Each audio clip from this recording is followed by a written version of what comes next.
What's up guys, Philip here, and I am back in the garage to take y'all along with me for a few sessions. Got a squat session, bench, back, and a deadlift session in here. So starting with the squat session, doing this with my buddies Matt and James. Y'all have seen Matt plenty of times, but James is new. He is my best friend's little sister's husband. So Matt, top set here, he has been dealing with some pain in his hip that has kept him from pushing as hard as he can.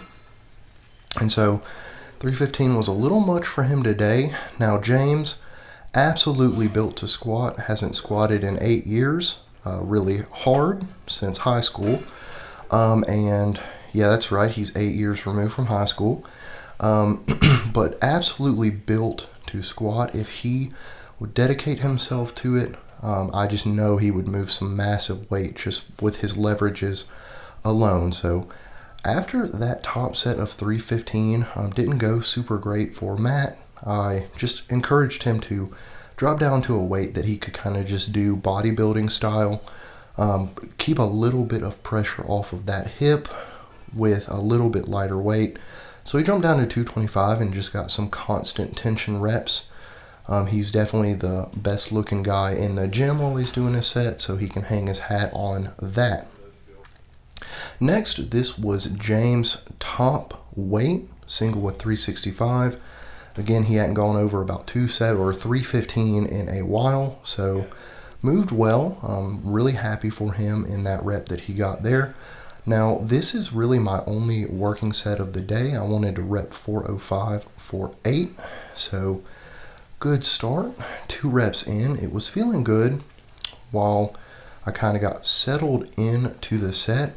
One thing I will mention is when I was getting set up, I did not get it completely locked in on my back, so it did feel like it was floating to a degree on this set. So that was a little bit scary, but I had enough control over it to keep it there for the time being. So I kept on going. Really wanted 8 here in this set, absolutely murdered me.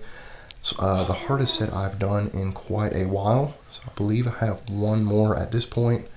Tried to get cheeky with it and pause it there.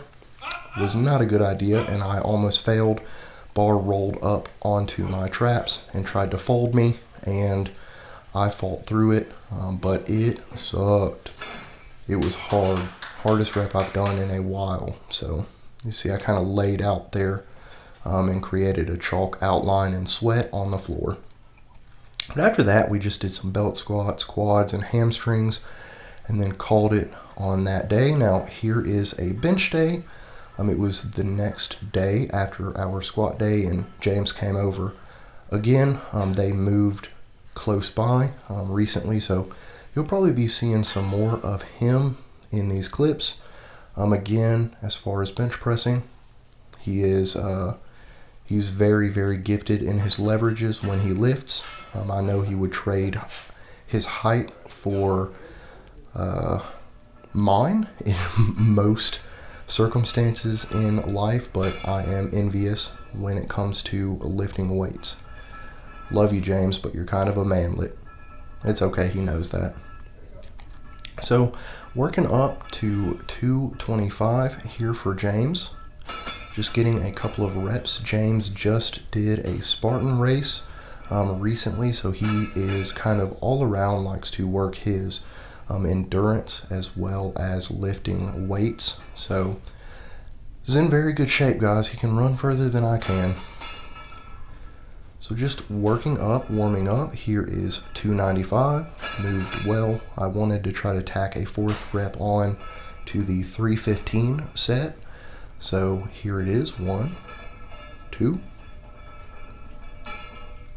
3. And it was feeling comfortable at this point. I kind of knew I had it.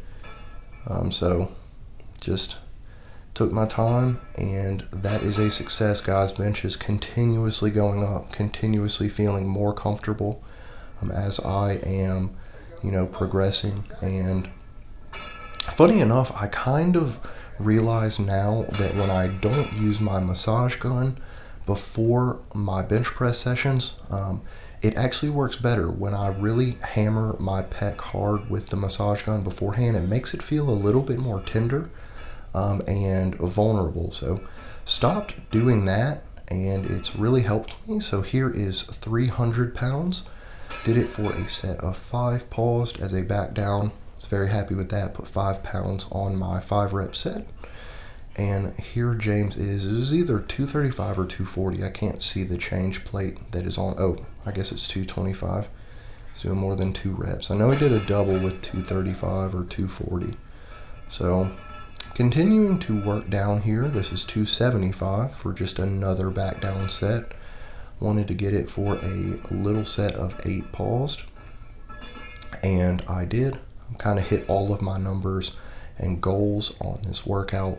So that was really, really nice. Whenever a bench session goes well across the board, it is a very good feeling. So I was very happy with this one. 8 reps done.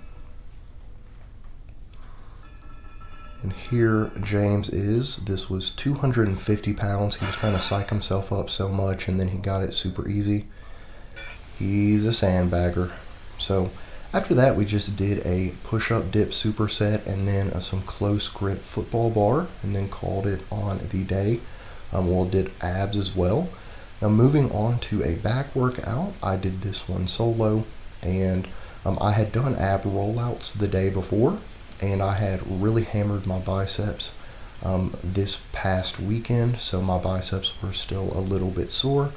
So I opted for a close neutral grip pull-up, and I did 4 sets of that, whatever I could get. I think I did a set of 12, a couple sets of like 10, and a set of 8. And then moved on to a plate-loaded cable low row on my Titan lat low row. Love this machine.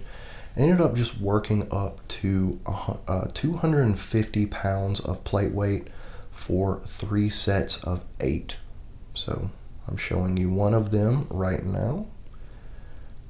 And this went really well. I was happy with how these felt. And this is a second set, so you can just kind of see how it looks from the other direction. You can tell I'm really trying to get a good stretch, really stretch my back and my lats out, and then pull back and finish through the rep. So really good stretch and a good contraction on each rep, and trying to minimize the swing that I am getting out of it as well. Trying not to lean back as well. Keep a more upright torso. So after that, I went to a straight arm pull down. Just did 70 pounds of plate weight on this for 4 sets of 12. I'm just going to show you guys one of those because it's not overly exciting. But did that, and then I did 4 sets of calisthenics rows on my axle bar. Also did them thumbless to work the grip even more. So did the first set like this, pausing them at the top, but all the other ones after that, I just kind of repped them out normally. So I just wanted to see if my biceps could handle the pause at the top for a full set of 8. They kind of did. Those last few reps were really tough. So lastly, moving on to a deadlift session that I just did yesterday. I've been kind of wanting to see what my grip could handle with a hook grip. The fact that I've been pulling 6 plates and up with straps, it's kind of been nagging at me. It's been kind of an asterisk, if you will, by the lift. So really wanted to try to work on hook grip, and here I am doing that. And guys, I'm here to tell you it was a resounding success. I actually kind of married a couple different philosophies for hook grip. See, that was 495 and it moved smooth as butter. But married a couple different hook grip philosophies. I was showing you the thumbs. Hook grip philosophies, and it worked really well. So here I am top set of 585 or 6 plates. Again, hook grip. Lock it out. I felt like I could have held it for another 6 or 7 seconds if I really wanted to without straps. Huge lift. I think I'm the most excited about that lift of any deadlift that I've done. I'm very, very happy to hit a clean, authentic 6-plate deadlift on a deadlift bar, but with a hook grip and no straps. That really verified my deadlift in my own mind. So work down. Definitely learned you shouldn't do hook grip for back down sets, because I did it for this for a double with 495, and it felt like my finger was sitting against a cheese grater the entire time. So heavy singles didn't really bother it, but back downs, no sir. Then I tried to do a set of 405, did that for 6 with a normal grip, but by that point my thumbs were spent. So threw on these straps and did 405 for another set of 8 without a belt to work the core a little bit. But just a few workouts, guys. Hope you enjoyed the training. Thank you for following along, for supporting me. I love all of y'all, and I will catch you guys on the next one.